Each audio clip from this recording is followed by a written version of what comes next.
बघा page number 49. लेखनचं नाव काय? हे जिवंत आहे झाड. जशी रोज करते ना तशी ऍक्टिव्हिटी करा, काय फायदा नाही. ते जिवंत आहे झाड ना.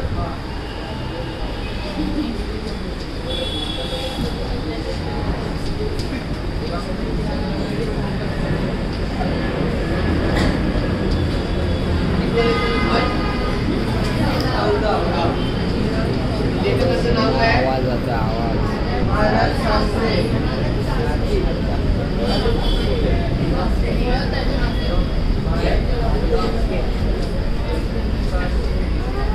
ठीक आहे. ते जीवनदायी झाड ज्यांना दिसेल त्याला दिसेल. लेखकाने सांगितले फलदायी व जीवनदायी लिंबाचं झाड आणि मानवी जीवन यांचा सुंदर सांगड घालण्याचा यशस्वी प्रयत्न केलेला आहे.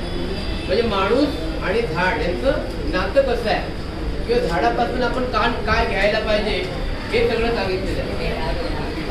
त्यांनी सांगितलंय, लेखक म्हणतात की मी राहत होतो त्या घराच्या मागे एक लिंबाचं झाड होतं. लेखक आपला अनुभव सांगताय की मी जिथे राहत होतो, ज्या घरात राहत होतो त्या घराच्या पाठीमागे लिंबाचं झाड होतं. आणि नंतर बघा, लिंब म्हणजे कडुलिंब नव्हे. आता नीम के पत्ते कहते ना हिंदी में, जो दातुन करते हैं लोग, और नीम के पत्ते जो है ना जंतुनाशक है, त्याचा रस पण प्यायला जातो.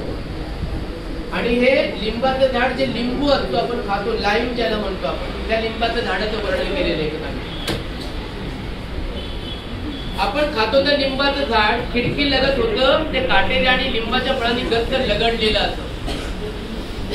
लगडणे म्हणजे त्या लिंबाच्या झाडाला एवढी लिंब आलेली होती, त्याला लगडणे म्हणतात की खूप लिंब आलेली होती. आंब्याला जसे आंबे येतात ते ओझं होतं ना, फांद्या वगैरे असे वाकले जातात, झाडाच्या फांद्या वाकल्या जातात, तशी लिंब छोटी छोटी लिंब भरपूर आली होती, त्याला लगडणं म्हणतात की खूप भार येणं. लसलसीत हिरवगार आणि चैतन्यमय. चैतन्य मतलब आनंद. झाडाला आपण पाहिल्यानंतर ना आता आनंद होतो. म्हणजे हिरवगार दृष्टीला खूप चांगलंच वाटतं, हमेशा अच्छा लगता है. हरा भरा अगर हम खुद भी देखते हैं, नेचर देखते हैं, तो हमें अच्छा लगता है. प्रदेश सगळा उन्हाचा होता, त्या भागात एकूणच उन्हाळा जास्त. ज्या भागात लेखकांचं घर होतं त्या भागात उन्हाळा जास्त. आता उन्हाळा जास्त कुठे असतो ना, साऊथला, दक्षिणेकडे. साऊथकडे प्रथा आहे, बोलायचं ना अजिबात. आसमंत तापून जाईल. आसमंत मतलब सगळी पृथ्वी. जेव्हा ऊन पडतो, तीव्र ऊन पडतो, तेव्हा पृथ्वी अशी तापलेली असते, गरम गरम वाफा येतात आणि आपल्या घरातल्या वस्तूला जरी हात लावला ना तरी तापलेलं वातावरण असतं. आता समजा थंडी आहे, फेब्रुवारी निघालाय, तरी फेब्रुवारीत यावर्षी थंडीच नव्हती ना, पण आताही थोडंसं आपल्याला गरम वाटतंय. आणि उन्हाळ्यात मे किंवा जून मध्ये तीव्र उन्हाळा, जमीन तापून करपून तपकिरी पडलेली थे. तपकिरी म्हणजे काय? Brown colour, brown.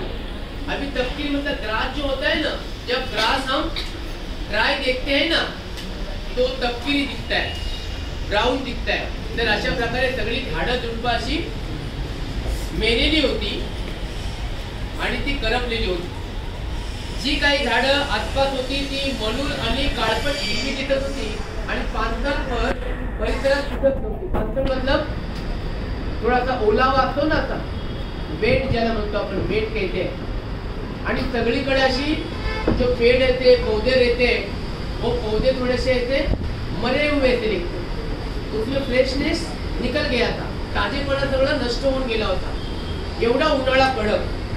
छोटे छोटे पौधे होते ना, वो छोटे छोटे पौधे ना ऐसे मतलब जैसे कि अभी मर जाएगा. कोणालाही माणसालाही उन्हाळा सहन होत नाही. उन्हाळ्याच्या दिवसात लोक एअर कंडिशन मध्ये राहतात किंवा थंड हवेच्या ठिकाणी जातात. एवढा तीव्र उन्हाळा आहे की झाडांना पण त्याचा परिणाम होतो, इफेक्ट हो जाता है. सगळीकडे शुष्क कोरडी जमीन. शुष्क म्हणजे कोरडी किंवा सुकलेली, ड्राई होती ना, ड्राई जमीन को ना ऐसी मतलब दरार आ जाते हैं, क्रैक क्रैक होती है जमीन फट जाती है बिकॉज ऑफ हीट.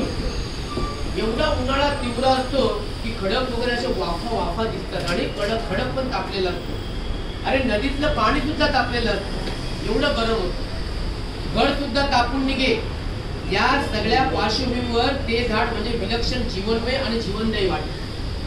म्हणजे लेखकांना असं म्हणायचं आहे कि एवढा तीव्र उन्हाळा असून सुद्धा इतनी हीट रहने के बावजूद भी ये जो पेड़ है, कसलं पेड़ आहे, हे कसलं आहे, लिंबाचं झाड. हे लिंबाचं झाड जीवनमय आणि जीवनदायी म्हणजे जीवनाला उपयोगी आणि आपलं हिरवगार झाड आहे. सगळी पृथ्वी शुष्क झालेली आहे, सगळी झाडं झुडपं सुकलेली आहे, पृथ्वीचा रंग तपकिरी झालेला आहे, ब्राउन हुआ है. तभी भी ये जो पेड़ है ये उसने बोला की जीवनमय आणि जीवनदायी आहे.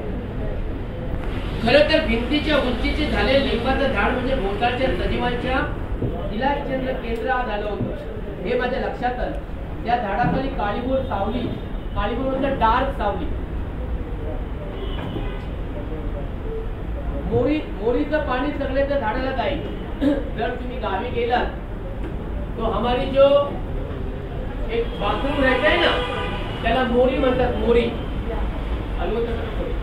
मोरी म्हणतात. आणि त्या मोरीचं सगळं आपलं आंघोळीचं भांडी घातलेलं कपडे धुतलेलं पाणी कुठे जातं, आतमध्ये जातं म्हणजे बाहेर येतं आणि ते पाणी झाडाच्या तळाशी जातं किंवा गुंजाला जातं, मुळापर्यंत जातं. अशी झाडं घराच्या शेजारी भरपूर असतात. गावी गेल्यानंतर मुंबईला तिथे जागा नाही म्हणून म्हटलंय. त्यामुळे जमिनीत नेमकी तिथेच ओळ असते. त्या ओलसर जमिनीत मला काही शंख दिसू लागले. शंख मतलब सेल म्हणून सेल. हा मतलब जिथे जिथे ओलावा आहे ना तिथे तिथे शंख दिसतात. ते आज इथं दिसलेला शंख उद्या तिथे दिसते. म्हणजे काय, या शंखाला जीव आहे आणि हे जीव चालत आपको स्नेह मालूम है, गोगल गाय ज्याला म्हणतो ती शंख आहे. तिच्या पाठीवर आहे ना काहीतरी कवच, मग ती अशी इकडून तिकडाची जात असते किंवा झाडावर पण अशी चढत असते. रात्रीतून तो बराच सरकलेला असते. लहान मोठे अनेक शंख मला तिथून येऊ लागले. मग लक्षात आलं की या झाडाखाली गोगल गायची वस्ती आहे. म्हणजे शंख दिसले या बाजूला शंख दिसले आणि शंख दिसल्यानंतर अनेक शंख असतात.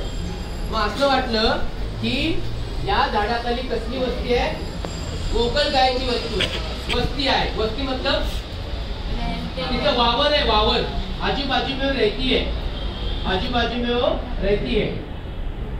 इतक्या मोठ्या आकाराच्या गोगलगायची वस्ती मी प्रथमच पाहतो. मुझे समजेगा बाद में जब वीडियो जब देखूंगा मैं तब कोण मस्ती करायला.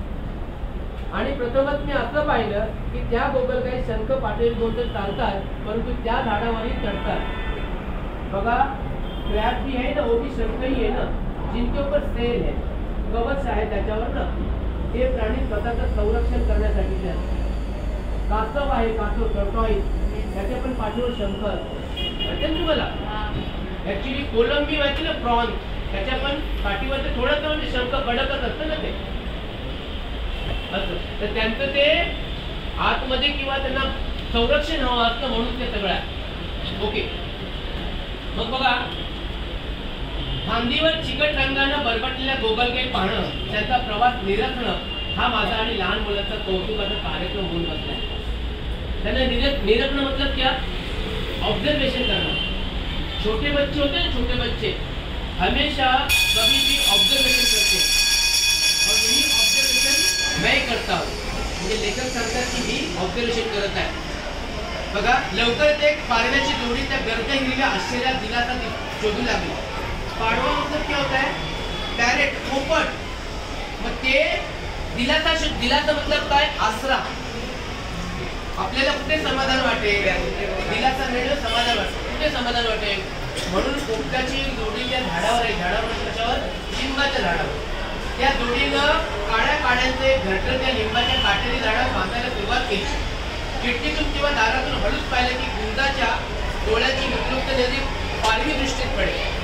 मग अशा प्रकारे प्रत्येक जण गोगलगाई आहे, पोपट आहे आणि बाकीच्या सगळ्या गोष्टी ह्या धड्यामध्ये रिलेट केलेल्या आहेत त्यात आपण उद्या बघू. ठीक आहे, तोपर्यंत आपण इथे थांबूया. ठीक आहे.